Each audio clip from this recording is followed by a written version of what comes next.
Hello guys! Welcome to my vlog. This is Sabrina.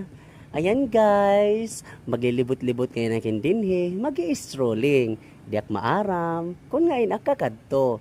Pero tak aram, tikadto la ka Dolores. Diak maaram, kung magaano ak dito.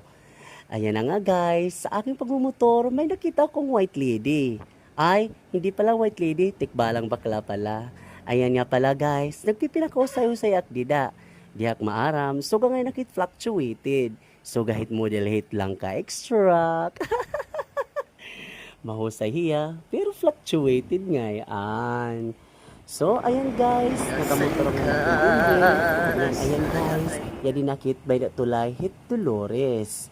Ayan mga guys, masunahiya hit tipakadto hit tulay. Pero mga guys, pag dito kabut ngaan, masiram itong tulay. Pero pag masiram, damo it mga kababalaghan nga nangyayari.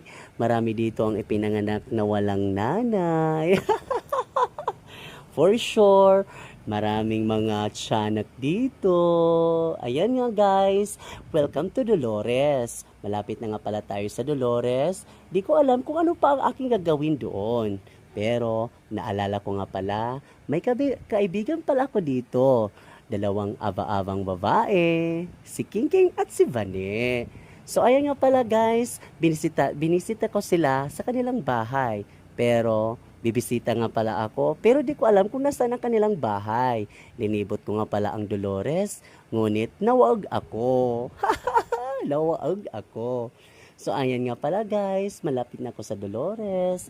Ayan, nandito na po ako sa may Ngayon pala, pinas forward ko para mabilis. Kasi nga, masakit sa bibig sa kakasalita nang hindi ko alam kung anong sasalitain ko. Charis! Ayan nga pala guys, ito po yung mga para Beringan. Ayan, dito po yung Lagos sa papuntang Beringan. Ayan guys, mapilisan lang to. Kaya wag nyo akong imi-imihin dyan. So ayan guys, nasa poblasyon ako ng Dolores. Di ko alam kung nasan ang kanilang bahay, kaya chinat ko sila. Buti na lang, may messenger at natitext ko at nachat-chat ko sila. So ayan nga pala guys, nalibot ko po yung Dolores bago ko mahanap ang bahay nila Vane. Pagkatapos, ayan nga, nakita-kita na kami. Nagpunta kami dito sa may food court ng Dolores. Ayan nga pala, hindi kami makapili kung ano ang iinumin namin. Kasi nga, low budget.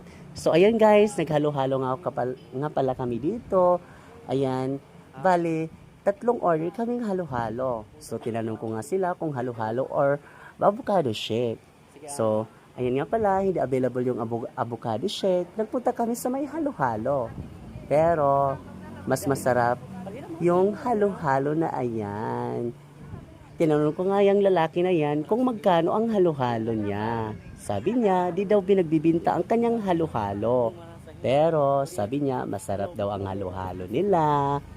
So ayan nga guys, ayan nag-order na nga kami dito sa Mama's Deli Nino. Ayan, Big Mama's Deli nga pala dito yung stall na ito. So ayan nga guys, nag-antay pa kami dito dahil diri ira magdagmit maorderan kay dada na aba-aba na dida kaya di ba mahusay itsirangak sangkay lalo na Vanessa so gahit ava-ava yato lalaki so gahit fluctuated naman inabrihan rep di man ko na kukuha niya kay kinalasan niya habang kitaan artista nga wala pelikula. Ayan nga nalilisang ang lalaki hanak order kaya nagsiring ice cream nga halo-halo dere ice, kundi ka angol, charis. Ayan nga pala guys, sinusulat nila ang aming order. Ayan nga, tinanong nga kung ilang halo-halo. Sabi ko, bilangin mo kami kung ilan kami. Sabi niya 3, di 3 halo-halo ang orderin namin. So ayan nga pala, tumawa si Vane dyan. Dahil ava-ava ko noak. Kaya diril ako na Sabang, Dolores Food Court ko noon. So ayan nga guys, maraming tao din sa food court ng Dolores. Ayan, ang daming mga kemi. Ayan, marasa ngayon hiya, boing. Naava-ava hindi dahil king kay vitamayo ko niya. Ayan nga pala guys, uminom siya ng sito. Dahil nagmamaranan niya botol. Ayan, iba ni. Nagpinahinang ko, kaya niya kuno halo-halo. Wara gatas. Sari ko banging gimbayang-bangan, animo halo-halo. Ayan nga pala guys, may nakita hikingking nga gwapo. Kinitaan niya, hidtuto, pero alams na. Ayan dito pala sa Big Mama's Daily. Ayan. Thank you so much. Hanggang dito lang guys ang aking vlog. Thank you for watching.